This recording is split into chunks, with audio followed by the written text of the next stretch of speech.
Assalamualaikum warahmatullahi wabarakatuh. Bagaimana kabar kalian, siswa dan siswi kelas 10 jurusan Bisnis Daring dan Pemasaran? Senang sekali pada kesempatan kali ini bisa bertemu kembali secara daring online. Untuk hari ini, materi yang akan Ibu berikan adalah mengenai analisis peluang bisnis dengan menggunakan analisis SWOT. Sebelumnya, kita harus mengetahui tujuan pembelajaran untuk bab 2 ini. Yang pertama adalah siswa diharapkan mampu mengidentifikasikan peluang bisnis. Yang kedua, siswa diharapkan mampu menjelaskan model analisis SWOT atau TOWS.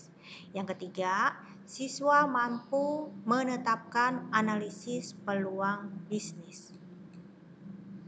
Sekarang kita masuk ke dalam materi bab 2. Materinya adalah peluang bisnis dengan analisis SWOT. A. Mengidentifikasi peluang bisnis. 1. Menggali peluang bisnis. Peluang bisnis bisa ada di mana saja. Namun, sebelum memutuskan untuk menjadikan pebisnis, terlebih dahulu dilihat prospeknya. Oleh karena itu, kita perlu melakukan observasi lapangan dengan banyak bertanya, bagaimana sih seluk-beluk bisnis jika ada peluang bisnis tertentu. Nah, di sini ada caranya bagaimana ketika menggali peluang bisnis. Apa yang dilakukan oleh usahawan ketika harus berpikir kreatif dan positif. Percaya dan yakin bahwa usaha atau bisnis bisa dilaksanakan. Menerima gagasan baru di dunia bisnis. Introspeksi diri sendiri. Mau mendengarkan saran orang lain. Mempunyai etos kerja yang tinggi. Dan yang terakhir adalah pandai berkomunikasi baik secara lisan maupun secara tulisan. Menurut Dr. D.J. Swart, cara memanfaatkan peluang bisnis pertama adalah percaya dan yakin bahwa usaha dapat dan bisa dilaksanakan. B. Jangan menghadiri lingkungan yang statis yang akan melumpuhkan keinginan wirausaha. C. Setiap hari bertanyalah pada diri sendiri, bagaimana saya dapat melakukan usaha lebih baik. D. Bertanyalah dan dengarkanlah. E. Perluas pikiran, bersemangatlah bergaul dengan orang-orang yang bisa membuatmu mendapat gagasan-gagasan dalam peluang usaha. Menurut Paul Carlap, cara mencapai sukses yang harus dimiliki oleh wirausahawan adalah A. Work hard atau kerja keras. B. Work smart atau kerja cerdas. C. Entusiasm atau kegairahan. D. Service atau pelayanan. 2. Analisis peluang bisnis. A. Analisis produk atau jasa. Banyak faktor yang harus dipertimbangkan dalam memilih bidang usaha.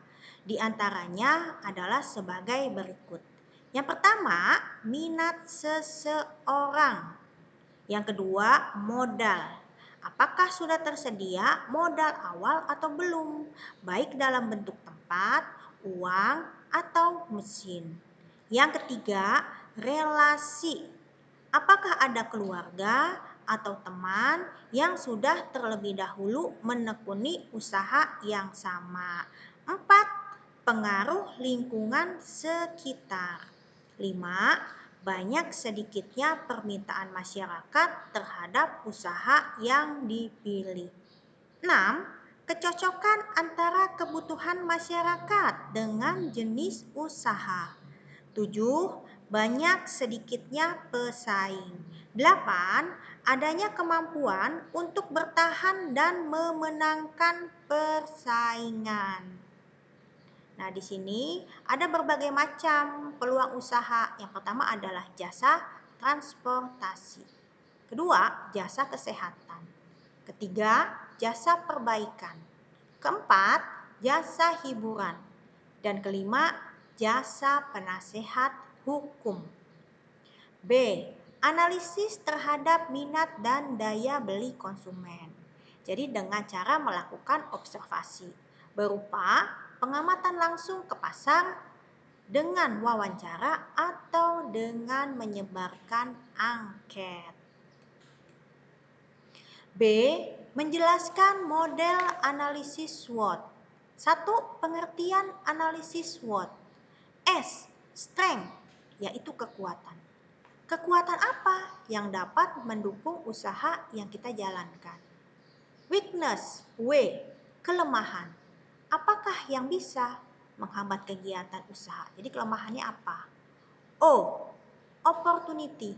Apa sajakah peluang yang muncul? Jadi O itu adalah peluang. T. Threat. Apa saja yang menjadi ancaman usaha yang dijalankan? 2. Manfaat analisis SWOT.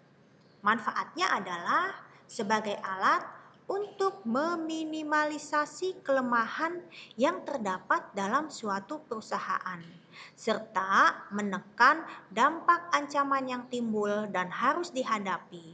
3. Fungsi analisis SWOT.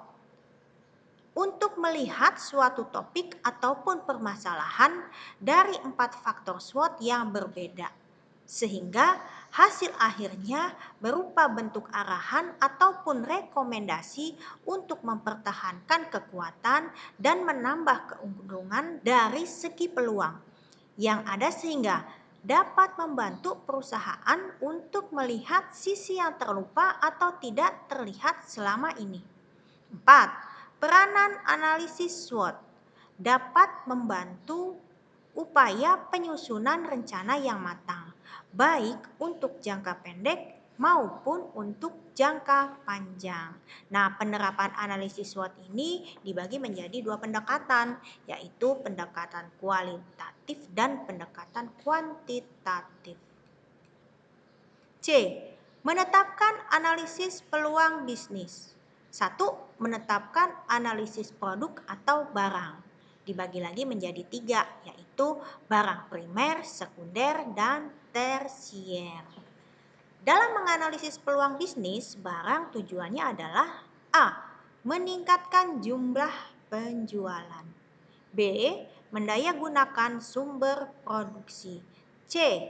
Mencegah kebosanan konsumen. D. Memenuhi keinginan dan minat konsumen. E. Memenangkan persaingan. 2. Menetapkan analisis produk jasa. Nah, di sini ada karakteristik jasa. Yang pertama adalah tidak berwujud, tidak dapat dipisahkan dan diwakilkan, tidak tahan lama, dan keanekaragaman. Nah, di sini ada kiat usaha jasa agar dapat menarik konsumen. Jadi caranya bagaimana supaya jasa kita itu bisa diterima oleh konsumen? Yang pertama adalah mengadakan demonstrasi atau pertunjukan. Yang kedua, dengan memberikan diskon atau potongan harga. Yang ketiga, memasang advertensi atau iklan yang menarik. Hal yang perlu dipertimbangkan di bidang jasa antara lain sebagai berikut. Mengetahui tentang selera dan minat calon konsumen. B. Mengetahui bidang jasa yang paling laku dan diminati oleh konsumen. C. Menjaga hubungan baik yang harmonis dengan pensuplai jasa. Nah, anak-anak, demikianlah materi yang dapat Ibu sampaikan kali ini. Semoga kita dapat bertemu kembali pada pembelajaran berikutnya. Atas perhatiannya, Ibu ucapkan terima kasih. Assalamualaikum warahmatullahi wabarakatuh.